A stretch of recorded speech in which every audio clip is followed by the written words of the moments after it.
با درود و صد درود خدمت دوستداران عزیز دنیای کشف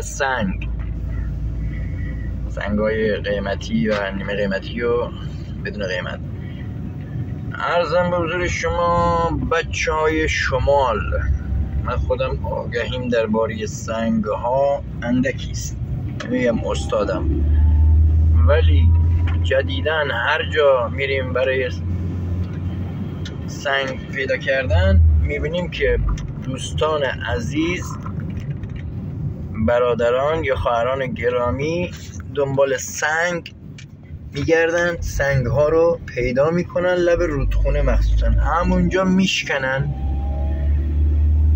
و انگار دارن فندق میشکنن. برادر من، خواهر من، دوست عزیزم، شمال از اون سنگ هایی نداره که شما فکر میکنید بشکنید داخلش چیزی هست یا مثل توپی باشه که شکاف بدیم برش بدیم. اولا که اگه توپی وجود داشته باشه باید برش بخوره، چون با شکستن باطل میشه. اصلا 90% اصلا با شکستن سنگ توپی اگه باشه باطل میشه. دوم اینکه اصلا شمال توپی وجود نداره، اونم لب رودخونه. ای بزنه شانسی چیزی از بالای کوی توپی رو آورده باشه، یا اصلا شمال این نحوه این مدلی نیست. تو شمال باید شما دنبال سنگ‌های قیمتی بگردید، شاید بالای کوه اونی که واقعا سنگ شناسه بتونه از صخره سنگ رگه تشخیص بده اینجا توپی هست. ولی من پایین شمالم، این لبه دریام، هر چی میبینم دوستان عزیز همشون دارن سنگ میشکنن، یا میرم سنگ میبینم لب رودخونه همه سنگا شکسته.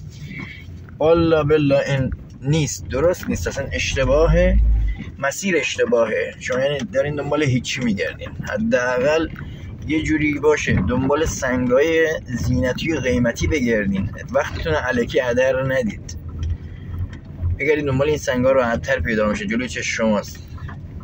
کسی که چند بار سنگ شکار رفته باشه، چند بار عادت داشته باشه، دیگه چشش خود به خود اگه سنگی باشه میبینه، اگه تیز باشه، زرنگ باشه، سنگ خودش میبینه. اصلا نیازی نیست که شما چیز کنی، میخوای نشون بده به کسی یا ساعت بگردی. بعد هر جای دلت افتاد که بگردی همونجا رو بگرد، حتما لب رودخونه باشه. بیشتر سنگای ما جایی هستن تو شمال که اصلا فکرش هم نمی کنی. دور بر خونه هایی که تازه ساختن، ماشین های خاور، نمیدونم از این ماشین های بزرگ ماسه و شم میارن میریزن سنگدار. اون سنگا درسته که از جایی میاد که اون سنگا واقعا داخلشون سنگای خوبی هست. من چند جای مختلف رفتم دیدم، مثلا ماسال،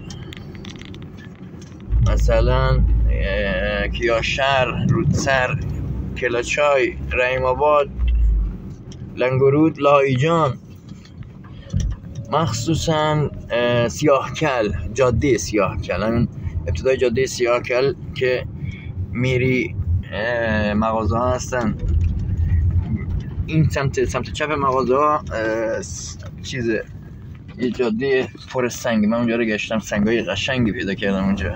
یا جلوترش یه پله که بغلش یه دکه است، بغل دکه رودخونه است و بغلش هم پر سنگه. اونجا رو گشتم، نه سنگ رودخونه ها، بالای رودخونه. خود رودخونه سنگای خوبی نداره واقعا. اینجا رو منظورم شکستن سنگا بود.